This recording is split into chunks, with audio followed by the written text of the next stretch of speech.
Napagkasunduan ng MMDA at LTFRB na bumuo ng guidelines sa implementasyon ng carpooling sa Metro Manila.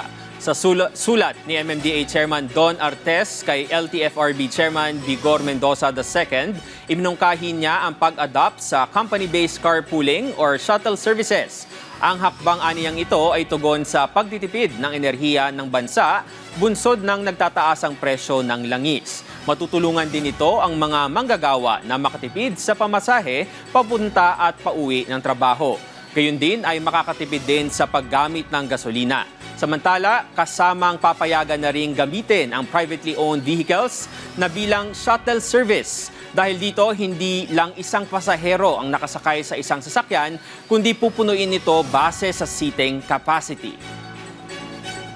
Tinitingnan natin kung ano ang pinaka-the best para sa interest ng ating mga kababayan na gusto nang mag-save ng